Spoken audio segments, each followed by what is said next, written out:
pessoal, vamos passar agora a leitura do Evangelho segundo o Espiritismo, capítulo 11, item 15, cujo título é Deve-se expor a vida por um malfeitor? Nesse item, Kardec vai dirigir uma pergunta ao espírito de Lamennais, que é a seguinte: acha-se em perigo de morte um homem. Para o salvar, tem um outro que expor a vida. Sabe-se, porém, que aquele é um malfeitor e que, se escapar, poderá cometer outros crimes. Deve, não obstante, o segundo arriscar-se para o salvar? E a resposta de Lamennais a essa pergunta de Kardec é a seguinte: questão muito grave é esta, e que naturalmente se pode apresentar ao espírito. Responderei na conformidade do meu adiantamento moral, pois o de que se trata é de saber se deve expor a vida mesmo por um malfeitor. O devotamento é cego. Socorre-se um inimigo. Deve-se, portanto, socorrer o inimigo da sociedade, a um malfeitor, em suma. Olha só, pessoal, a gente percebe claramente, já nessas primeiras linhas da mensagem evangélica, que o ensinamento está totalmente conectado com o tema que nós estávamos estudando agora há pouco e que diz respeito ao fato de que a realidade que surge aos nossos olhos é totalmente dependente do conteúdo interno da nossa mente. Ela diz respeito a gente conseguir olhar para a realidade com esse olhar de sabedoria que a gente estava contemplando agora há pouco. Como é o olhar de sabedoria? É que quando eu olho nessa situação que está posta aqui, como malfeitor, eu tenho que, se eu consigo compreender que essa visão de malfeitor não é algo que existe lá externo a mim, mas que é uma construção da minha mente, baseada nos meus valores, na minha forma de ver o mundo, né? Na minha forma, inclusive como eu fui influenciado pela minha cultura, né? De que a pessoa que faz isso é um criminoso, a pessoa que faz isso não deve ser perdoada, a pessoa que faz tal coisa também não deve ser perdoada. Não. Né? Aí, se eu consigo ver que isso é uma construção da minha mente, eu posso falar, não, peraí, será que eu não posso ver isso de uma forma diferente? Né? E como seria essa forma diferente? Já falamos sobre isso, porque esse capítulo ele, o tempo todo está falando sobre esse tema. Né? E de outra vez também, o tema, se eu não me engano, da semana passada ou retrasada, foi a caridade para com os malfeitores. Né? Não sei se vocês lembram disso. Né? Foi o tema anterior. Né? Por que Kardec selecionou esses temas para colocar no capítulo Amai ao Próximo como a si mesmo? Porque aí vem a palavra que a Bela colocou para a gente, né? É o desafiador. Aí é que está o desafio, né? O Jesus fala no Evangelho: se vocês amam seus amigos, o que vocês fazem de diferente com isso dos pagãos? E pagãos aqui não significa que Jesus dividia o mundo entre religiosos e pagãos. Significa que ele dividia, ele falava assim, ó, vocês são pessoas que estão se propondo a evoluir espiritualmente. Então vocês têm que ir além dessa simples capacidade de amar os amigos. Quem quer evoluir espiritualmente tem que ser uma pessoa inteira, completa, plena. Então tem que ser uma pessoa capaz de amar aqueles que em princípio lhe causam aversão. Você tem que ser capaz de dominar seus próprios impulsos interiores de aversão e entender que aquilo também é um ser humano, né? Que por mais crimes que ele tenha cometido, ele tem família, ele tem mãe, ele pode ter filhos. Agora mesmo aqui, hoje eu ouvi uma notícia na Rádio CBN, onde eles prenderam um rapaz que tinha sido demitido do supermercado. Aí, quando foi demitido, roubou o dinheiro do caixa do supermercado, pegou um ônibus e estava viajando para Salvador, de Goiânia para Salvador. A Polícia Federal parou o ônibus para dar uma batida e aí encontrou com ele o R$30.900, drogas e tal. Mas junto com ele tinha a mãe dele, a esposa dele e o filhinho de colo dele. E na verdade é um menino de 18 anos, né? Porque para mim 18 anos é um menino, né? Bom, a gente vai olhar para esse rapaz e dizer assim, um criminoso, tem mais é que ser preso e tal. Não estou nem discutindo essa questão, porque isso aí daria muita polêmica, mas a questão quando a gente olha com esse olhar mais amplo, a gente não vai congelar ele nessa figura de criminoso. Ele já tem um filho, né? Tinha um bebê ali junto com ele.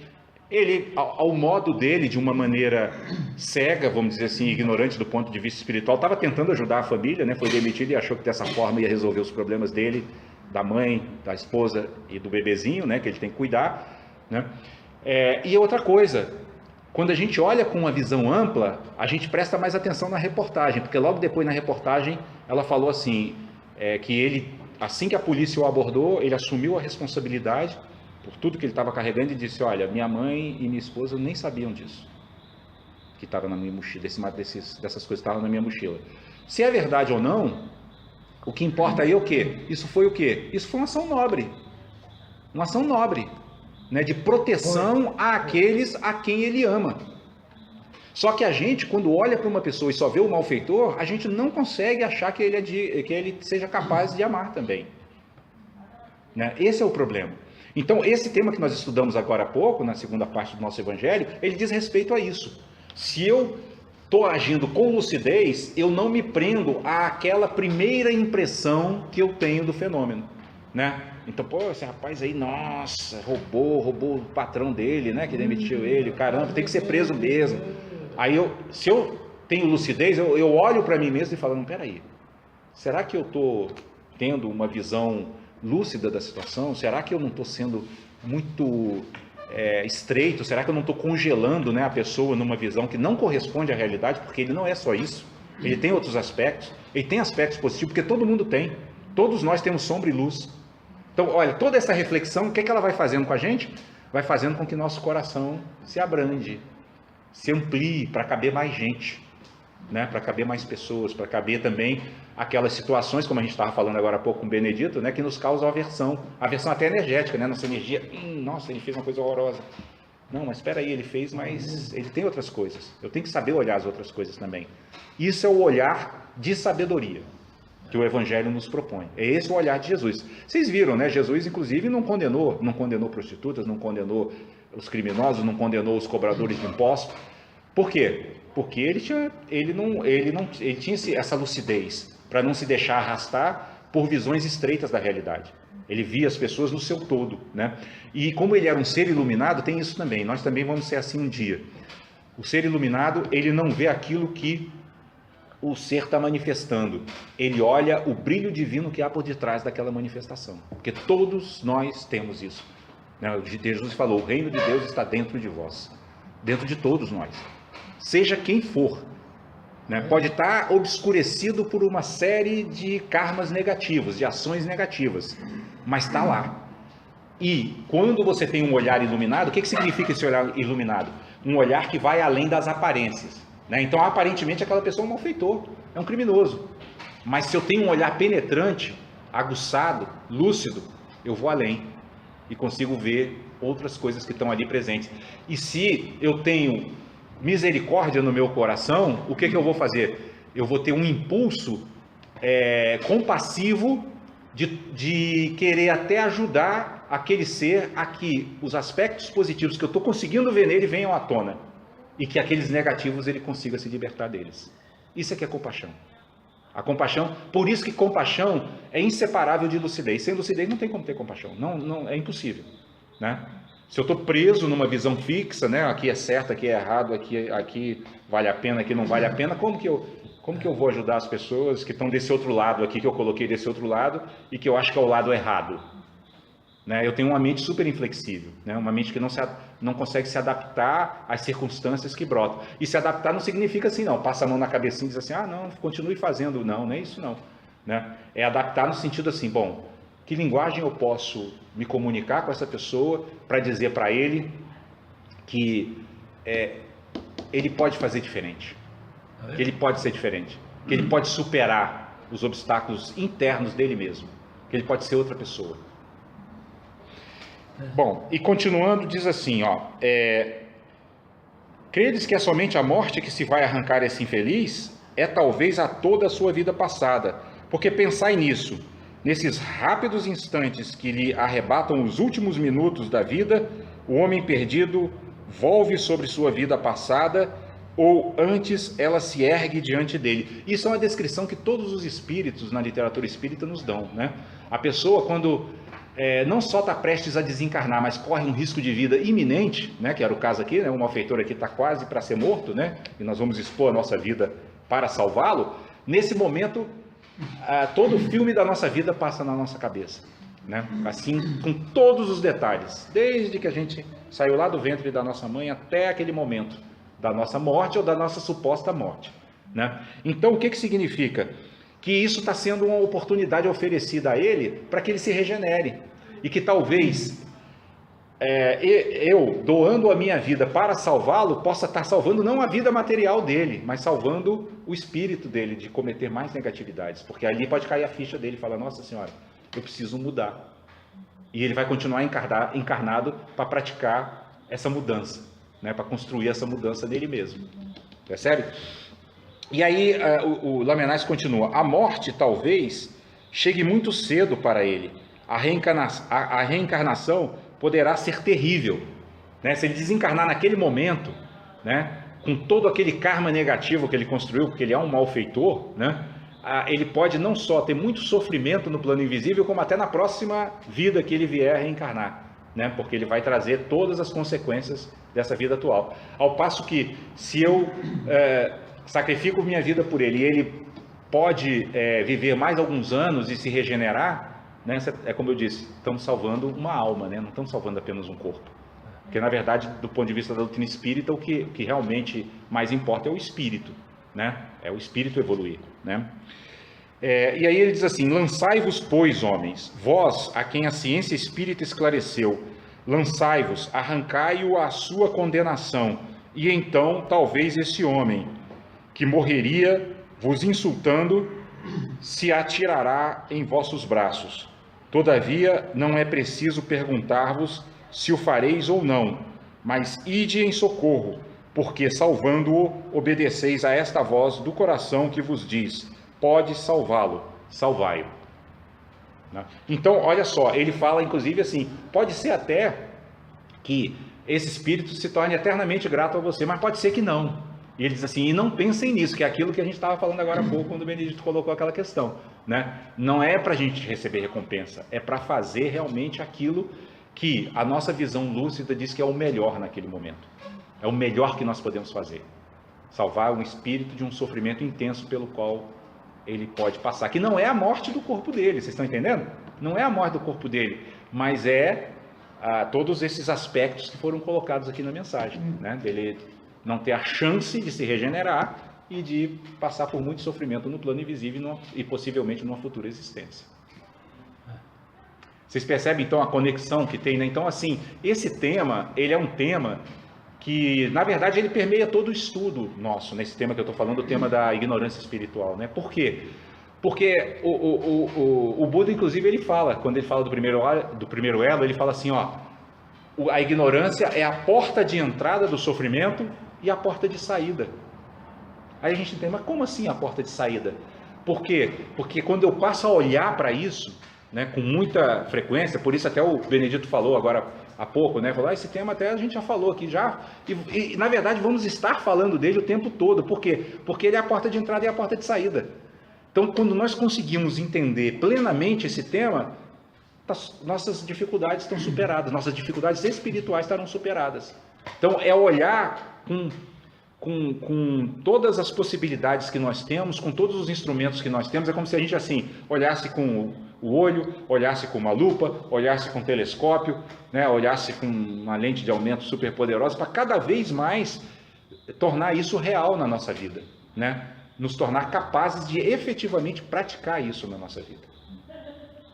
Alguma colocação mais, pessoal? Mais alguma coisa?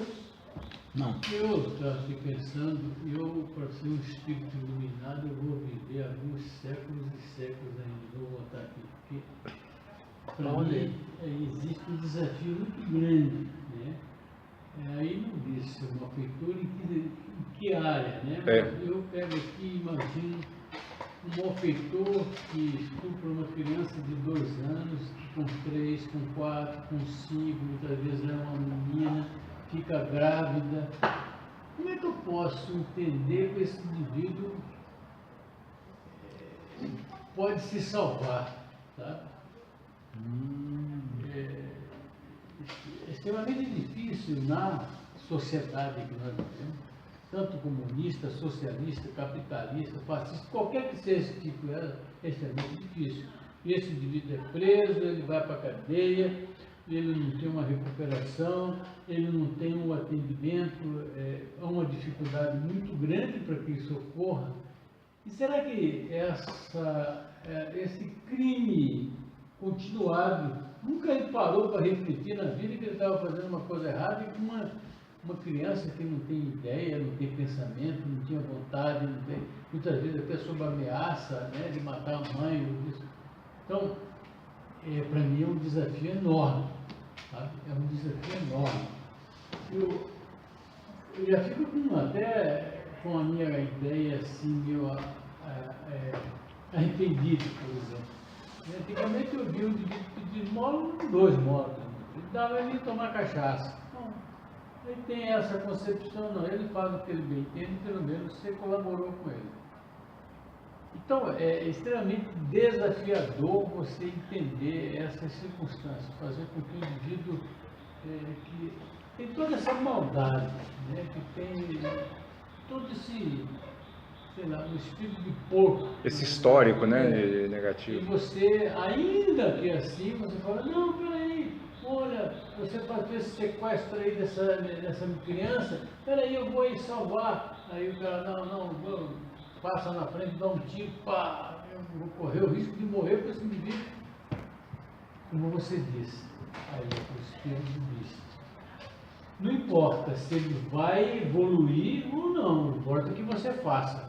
Isso, exatamente. Então, e esse tal de si é um problema. Se vai melhorar, se vai evoluir, se isto, se aquilo, se não for, né? Bom, se não for, eu fiz a minha parte. Mas para mim é muito simplista, né?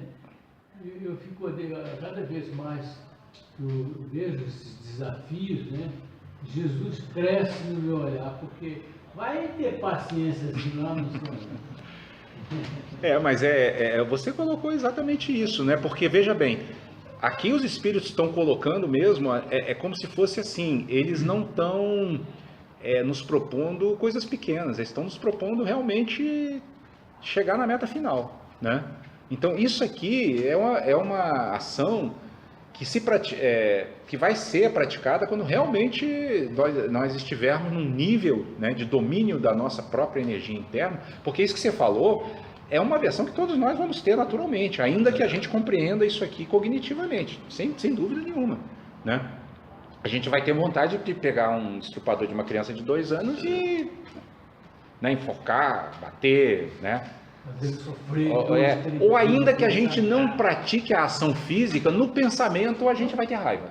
Vai ter raiva. Dificilmente não vai ter raiva. Mas o que nós estamos fazendo aqui é deixar claro para nossas mentes. Você quer chegar à perfeição? Então o caminho é esse. Você entende? Então aí você falou muito bem, então é uma questão inclusive, né? Se ele vai melhorar, se ele não vai, uma das coisas que é a característica da perfeição espiritual é amor incondicional. Não tem si, você entende? É a história do presente que a gente falou agora há pouco. Não tem se ele vai gostar ou se ele não vai gostar. Eu vou dar o presente, é uma ação que eu quero praticar. É como se a gente assumisse uma total independência sobre as circunstâncias externas, uma total liberdade sobre as circunstâncias externas. E é isso que você está colocando. É extremamente desafiador, realmente. Mas quando você coloca isso, o que isso nos mostra? Mostra que você está consciente de onde está, né? Em que passo que eu estou desse caminho, né? Aí eu olho a meta e posso vê-la ainda muito distante. Mas no final das contas, o mais bonito de tudo isso é que ela não está distante, porque está dentro de nós. Esse potencial é nosso, nos pertence. Por isso que a gente tem que sempre lembrar da fala de Jesus: o reino de Deus está dentro de vós, não está lá longe. Ele inclusive diz assim, se falarem para você, está ali, está aqui, está acolá, não está. Não está sequer nos ensinamentos. Os ensinamentos, eles visam apenas a fazer, aflorar, exatamente, aflorar, abrir uma porta para que essas coisas possam vir à tona, né? E é preciso que a gente, literalmente martele esse tema, porque é como você falou, existe uma crosta muito grossa que a gente vai ter que demolir. Eu não sei se vocês já viram, conversaram com construtores, né? Eles dizem assim, olha, é preferível construir uma casa nova do que ter que demolir uma para construir outra, ou reformar, né? Porque está tudo enrijecido e para quebrar a gente sabe o trabalho que dá. E a mesma coisa no mundo interior, né? Por isso que o espiritismo fala, né? A doutrina espírita usa com frequência assim exagerada, né? Exagerada eu não vou dizer, mas com uma frequência bastante intensa. Reforma íntima, reforma, né? Então nós temos toda uma casa interna que tá cheia de problema, tá cheia de problema. É como se fosse uma casa com vazamento, com janela que não abre, com porta que não está emperrada, com maçaneta que precisa ser trocada. Então tem muito trabalho a fazer. Mas o que eu acho mais importante é a gente guardar aquela mensagem que eu já falei aqui várias vezes, que é da espiritualidade tradicional chinesa, né? Uma jornada de 200 milhas começa sob os seus pés. Então eu só tenho que olhar aqui onde é que eu estou e saber qual é o próximo passo. O próximo passo, evidentemente, não vai ser dar a vida por um malfeitor. Nós estamos longe desse passo. Mas pode ser até que seja também. A gente também não deve achar que isso, né, como diz a Bela, você falou, é desafiador, e pode ser que a gente vença o desafio mais rápido do que imagina. A gente também não deve colocar isso por quê? Porque é aquela coisa que o Emmanuel falou também da neurolinguística. Se a gente coloca que é daqui a algum tempo, aí é como se fosse assim, a gente relaxa um pouquinho, né? Mas se a gente fala assim, ó, parece, né, agora nesse momento parece desafiador demais, mas quem sabe? De hoje para amanhã, de hoje para daqui a uma semana, daqui a uns anos eu não consigo. Nós não sabemos, na verdade. A gente já fez muitas coisas que a gente achava que não podia fazer, tanto para o bem quanto para o mal, né? Então por que isso também não pode, né? A gente tem que deixar essa porta aberta para a nossa mente ficar menos resistente a isso, porque quando a gente diz, né, fica com palavras negativas, a gente acaba criando um obstáculo a mais, né? Já tem tantos, a gente não precisa de obstáculos mais, né?